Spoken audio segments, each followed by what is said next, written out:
most staff are not actually failing because they make mistakes. They struggle because they get defensive, shut down, spiral, hide errors, avoid feedback, or don't know how to repair after a hard moment. This behavior impacts relationship with coworkers, how they respond to campers after mistakes, how they handle parent concerns, and how they receive correction from supervisors, and whether your camp culture becomes fearful or growth oriented. Join us as we discuss how this supports everything else you've been teaching.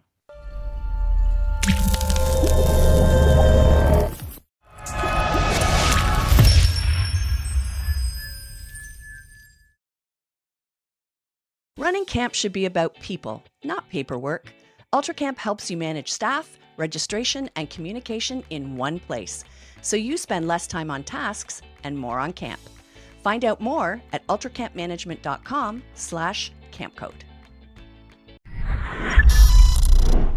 Welcome to Camp Code, a podcast brought to you by Go Camp Pro.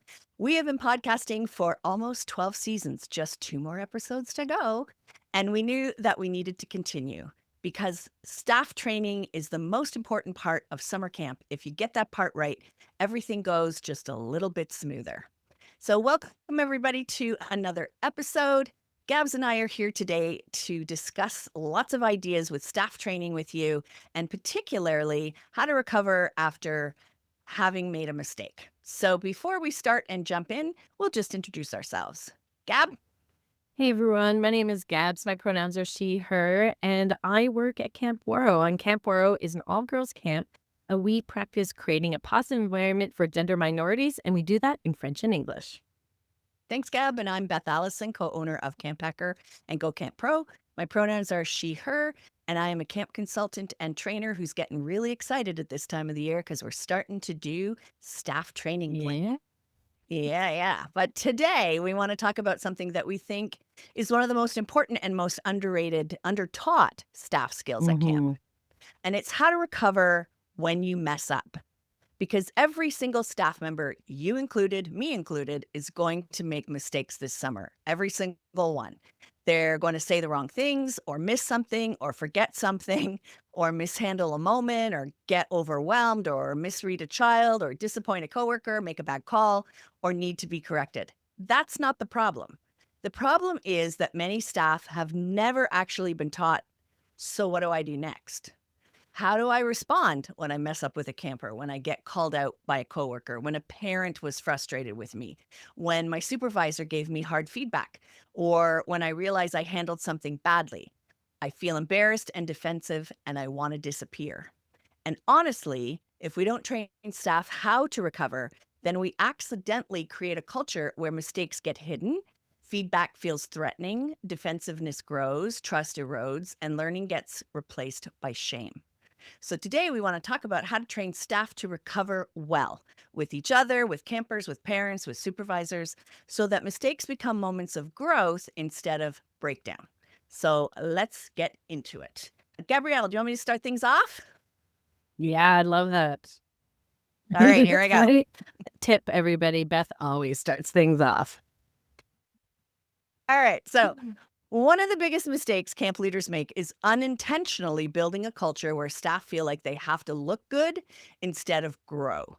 And when that happens, staff become more focused on not getting into trouble, not looking incompetent, not being embarrassed, not being corrected, than they are focused on actually learning. But camp is way too relational and way too human for that. So one of the most important things we can teach in staff training is this. At camp, the goal is not perfection. The goal is repair, learning, and growth. That means that we want staff to understand you will make mistakes. You are not expected to be flawless, but you are expected to respond with honesty, responsibility, and the willingness to repair. And that is completely different training message than don't mess up. And it creates a completely different culture because if staff think mistakes mean humiliation or shame, being seen as a bad staff member, or losing trust permanently, they will hide. But if they understand that mistakes are normal, workable, and repairable, they're much more likely to tell you the truth, to ask you for help, and to grow. And that's what you want all summer long. A lot of young staff are not bad at camp because they make mistakes. they struggle because they don't know how to handle that emotional experience of having made a mistake. And that can look, and we've all seen it, but it can look like getting defensive, blaming somebody else, crying and shutting down, minimizing, pretending it didn't happen, becoming avoidant, spiraling into I am just terrible at this, or over explaining instead of taking responsibility. And I think it helps to remember that most of those reactions are not actually about the camp moment itself. They're about fear, embarrassment, identity, perfectionism, with this particular age group seems to have a real thing about. They're not about ego or panic. So if we want staff to recover better, we have to train them not just in what to do, but in how to stay steady enough to do it. And that part's huge because often the actual repair is not the hardest part. The hardest part is getting through the internal discomfort long enough to be honest, humble, and responsive. And that's teachable. So we've got some ideas about how to do that. But first, we're going to hear from Gabrielle. Thanks, Beth. So you're right. The path forward is not perfection. The path forward is teaching your first leaders how to fail in front of other people.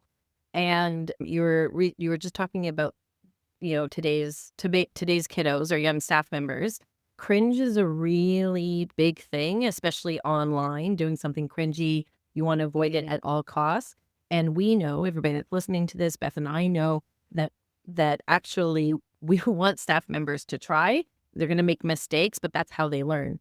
So the first leaders at camp typically are our leadership team members. And that has to be part of their training is how do you fail in front of staff members during staff training? And for me, it's really 3 steps. Keep going. You got 3 options.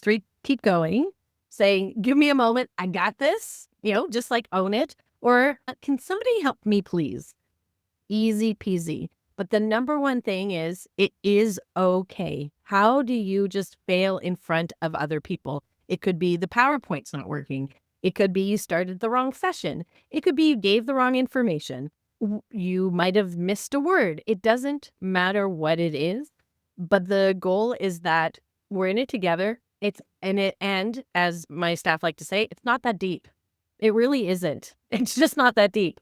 And we move forward. And we talk to our leadership team members about why this is important. And that because a lot of our staff members have a hard time trying because they don't want to be cringe. They don't want to make mistakes in front of other people. Just role modeling how to make mistakes is going to be really helpful. I won't say more helpful than a session, but it will be helpful in just witnessing it. It also will take pressure off of your leadership team members that are trying to be perfect, especially the first year leadership team members, when we say, oh, you're going to make mistakes. At the same time, give everybody an understanding of what is real and what is understandable in a new role. So almost any organization, when you're coming into a job, it's approximately 3 months before they let you do anything on your own, like independently. Well, at camp, that's about a month after you are done. So this is really, really important to say. This is job learning. This is job training. We are going to be doing on-the-job training and feedback while you are learning. You will not be able to do this perfectly. Do not want you to do this perfectly. And then we want to link this to our mission. We don't want perfect staff members for our campers. Our campers need to see mistakes. Our campers need to see you, our staff members, our leadership team members trying so that they will do so as well. So when we link it all back to the mission, that sort of helps encourage it. But I would start with your leadership team and share that this is an expectation. And here are some of the ways that we can fail in front of people because we are going to. Love it. Love it. Love it. This is going to be a good episode. I think so. Stay tuned because we've got lots more to tell you. But first, we're going to hear from our sponsors. For Camp Code listeners, unlock Ultra Camp's operations checklist for new directors, a free download to help you prepare for a smooth season. Find it at ultracampmanagement.com/campcode. Running camp comes with countless moving parts. Ultra Camp helps you stay on top of them.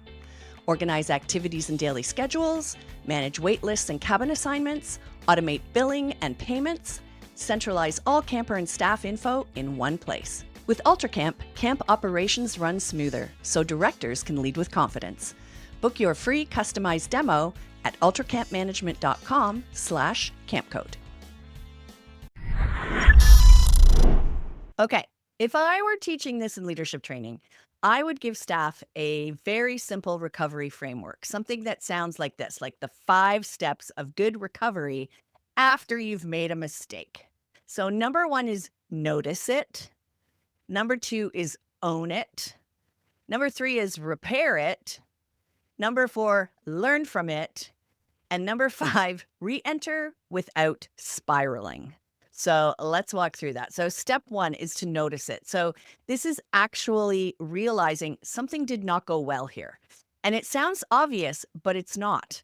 A lot of staff miss or dismiss their own impact because they're focused on their intention or their stress or just trying to get through the day. So we need to train them to notice things like a child's face changed after I said that, or my coworker got really quiet after that interaction, or that parent seemed a lot less reassured after talking to me, or my supervisor had to step in because I missed something.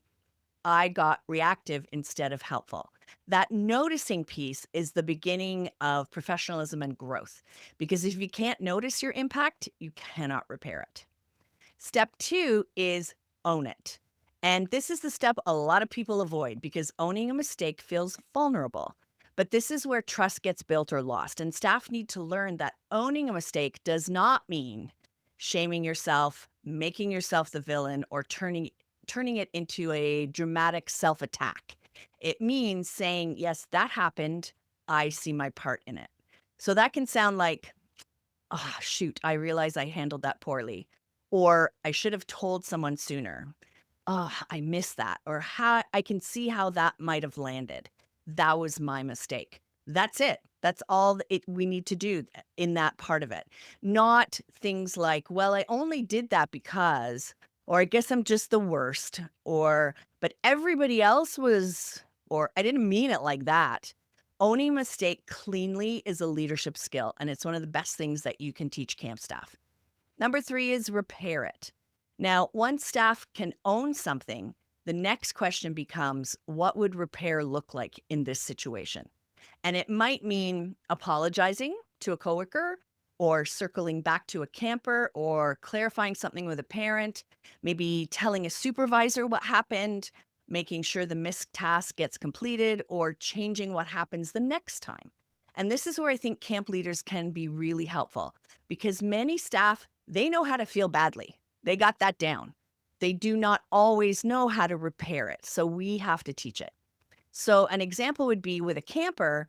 One of the most important places staff need recovery skills with is with a camper. So because staff will absolutely have moments where they speak too sharply or they miss a need or they respond too fast or they get impatient or they handle a child's emotions poorly. And one of the best things we can teach is adults do not lose credibility with kids when they repair it. They gain credibility, and that's huge because many staff think if I apologize to a camper, I will lose authority. Or actually, the opposite is often true. When an adult can say, you know what, I think I got that wrong, or I should have listened better, or let me try that again. Kids often feel safer, more respected, and more that trust between you. And honestly, that's modeling because we want campers to learn how to recover too. So staff need to know repair with kids, it's not a weakness, it's leadership. With a coworker, now this one's really huge for staff culture because so many staff relationships break down not because there was one hard moment, but because nobody knew how to recover after it. So that might look like tension after a stressful cabin moment, resentment after somebody dropped the ball, or hurt feelings after a snappy interaction, or awkwardness after correction, maybe from a supervisor, or frustration after somebody didn't help you. And the thing to teach is you do not need zero friction to have a strong team. What you need is repair skills. That's the difference. So a healthy staff team is not one where nothing ever goes wrong. It's one where people know how to say, "Hey, can we reset?" Or, "I think that landed weird." Or, "I was frustrated, but I don't want that to sit between us." Or, "I needed more help there." Or, "I think we got off track. Can we try again?"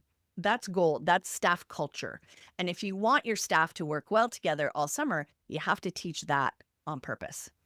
I got two more little ones with a supervisor, and this may be where recovery matters most because a huge part of whether staff grow at camp comes down to can they receive correction without collapsing or fighting? That is a life skill, and I think one that we can teach really well at camp. Feedback is not the same thing as rejection. They need to understand that. That one line can change so much because many staff unconsciously hear feedback as, "You're bad at this, you're failing, you're disappointing us, you don't belong here." And if that's the internal story, they will either defend, shut down, or avoid.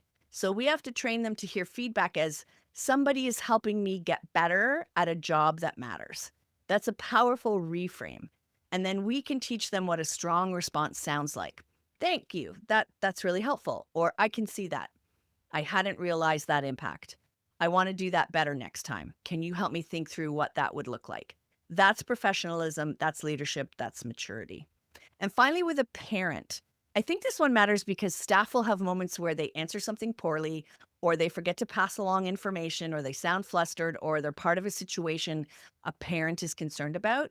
And again, the important thing is not never make a mistake. The important thing is, do they know how to respond with calm honesty and appropriate repair? So that will mean things like not getting defensive, not minimizing the parent's concern, not over explaining or trying to cover it up, but instead it sounds like, "Thank you so much for bringing that up. I can see why that matters. I want to make sure that we handle that properly. Let me involve the right person so we can support this well." Professional repair with parents is often less about solving it yourself and more about responding well, staying grounded, and then looping in the right support. And that's an important thing to teach as well. Repair isn't about being eloquent, it's about restoring trust. All right, I'll give you the last two of those after we hear from Gabrielle. I was wondering, I was like, "Okay, what are the other what are the other 2?" I wanna go back to the repair piece. I think a lot of the times when we're chatting with staff members, if there's maybe a conflict with another staff member or maybe they kinda messed up, I will say, when I was a young staff member, I once came extremely late to a group evening that I was supposed to be planning with another teammate. I got strongly distracted, and my supervisor talked to me and I apologized, and then that was that. But what about my teammate? I never actually talked to them. So sometimes when we're in a leadership role and we are dealing with the staff members, they see they're wrong, they take accountability. And a lot of the times I do see that they feel a lot better, but they do have to go and chat with the people that they have had that impact with. And I think as leaders, sometimes we forget to help guide them.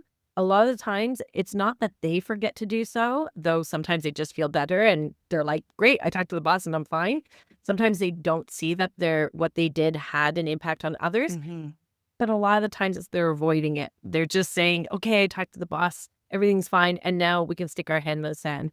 And that's gonna cause issues down the road that, again, you're gonna have to clean up and that they're not learning this lesson, and there's avoidance that's happening. So help your staff members talk about what would that look like when you go and talk to your teammate? What are some things that are blocking you? When's a good time in the day? Just acting it out and chit-chatting about it is going to help.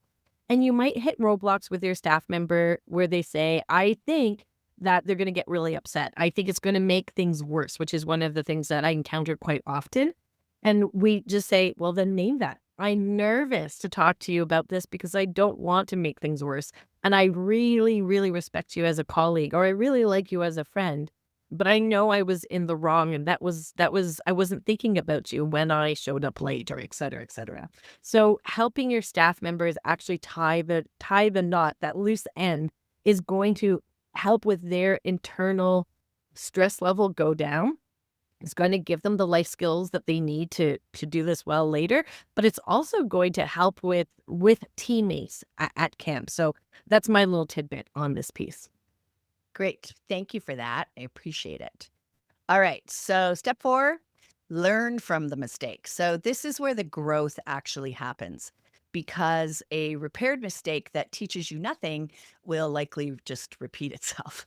So, staff need to be taught to ask, what happened there? What did I miss? Or what was going on in me? What would I do differently next time? What support or skill do I need? And that is a really powerful leadership habit. And it's where supervision can become developmental instead of just corrective.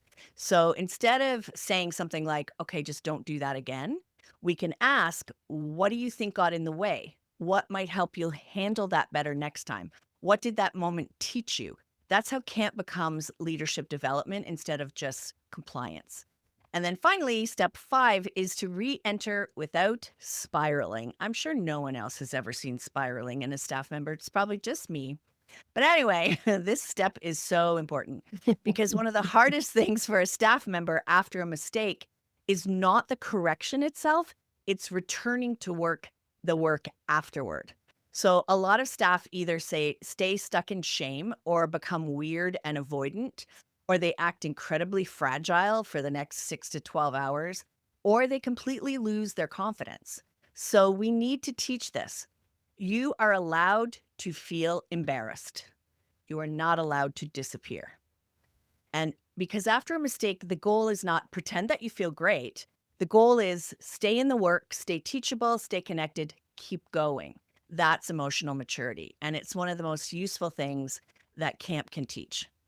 So, how would you teach this experientially in staff training? So, some of the best ways for me, like the first step to normalize mistakes from the start. So you say explicitly, as Gab has said, you will make mistakes here. That does not make you a bad staff member. What matters is how you respond. That will immediately lower shame and increase honesty. Number 2, teach actual repair language. Don't just say, all right, take responsibility, Gab. Give them words that they can say, like, I can see my part in that. I should have handled that differently. I would like to reset. I want to make that right. That matters.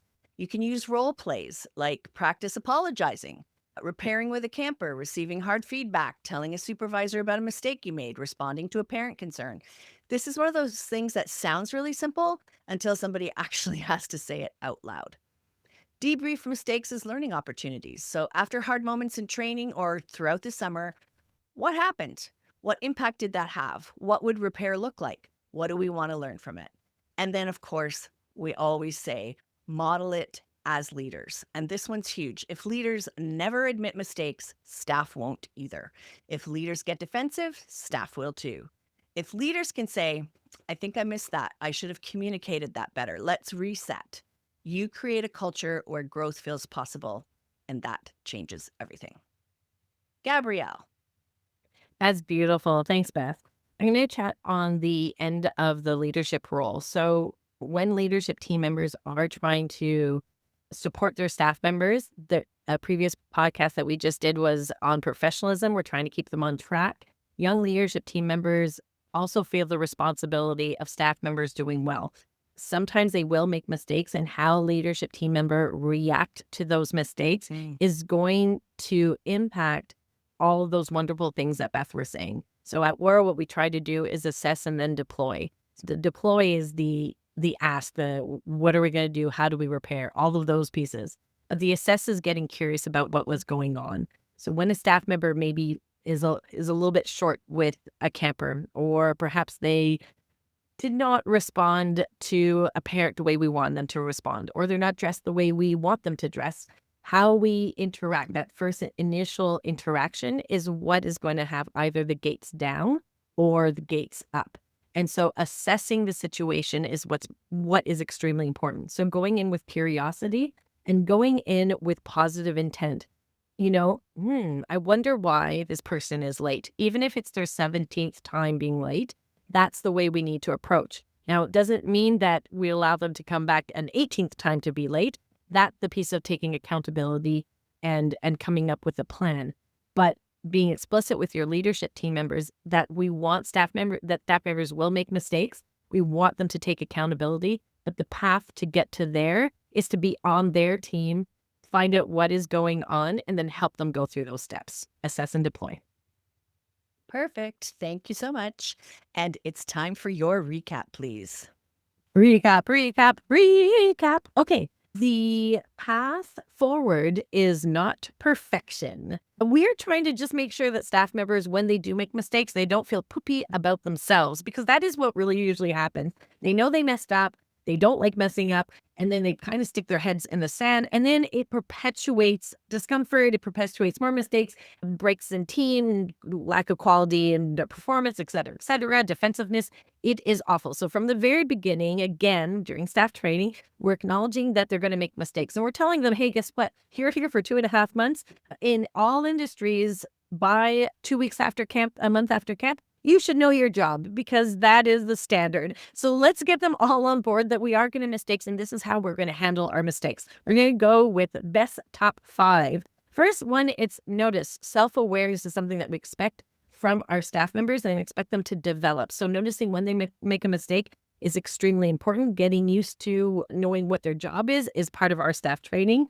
When we do make a mistake, let's tell them what is an appropriate level of owning it. We don't want over apologizing either, but we also don't want to just completely ignoring it. Sometimes just a my B is good enough, but when it's a little bit deeper, my B and let's have a conversation is important, which leads me back to number 3, repair. Repair looks differently in many different lights, and they might need some guidance. If it's with a family member, if it's with a colleague, if it's just with their performance, that kind of repair, you might need to help guide them through that. And then, yes, learning from the mistakes. What will we be doing differently? And then the no spiraling piece. And that's a hard one to help young people and even people our age to deal with. Sometimes we get into our own minds, but helping them have a little bit of perspective on the situation is important. And that's why we go back to, we're all learning on this job.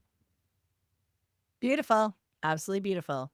And you can let us know any topics you'd like us to discuss or guests you recommend that we have on the show, or any great leadership training tips that you have to share. We would love to hear from you. And if you found our podcast to be useful, it'd be great if you could leave us a rating and a review in your podcasting app so that others can find us too. Gab, how can they find you personally? Well, they can check out where I work at waro.com, and they can also, y'all can message me at info@waro, OUAREAU.com. Thank you. Our website is gocamp.pro. My email is beth@gocamp.pro, but I'm also on Threads as topaz_faye. And for our next and final podcast of the season, train for the in-between moments, the small interactions that shape camp culture. And the best practice this week is from me. So if I were teaching all of this in Staff Week, I would end by saying something like this. You are going to make mistakes here. Every good staff member does. That is not the thing that will define you. What will define you is what you do next. Can you be honest? Can you be teachable? Can you repair? Can you stay in relationship? Can you learn and keep going? That is what strong staff do. That is what good teammates do. That is what trustworthy adults do. Camp is not asking you to be perfect. It is asking you to grow. And honestly, that's what we want all summer long. Not perfect staff, but staff who can notice, own, repair, learn, and re-enter. That is a team you can build a great summer with. If this is a conversation your staff need to have before the summer begins, we hope that this gives you some practical language and a really important training lens. And if you know another camp leader who's trying to build a staff culture that is more honest, more teachable, and more growth-oriented, send them this episode. Camp Code is part of the Go Camp Pro podcast network, and you can check out all the other podcasts at gocamp.pro/podcasts. Thanks for joining us today, and until next time, here's to building camps where staff feel confident, supported, and ready for the moments that matter most. Thanks for the listening, friends.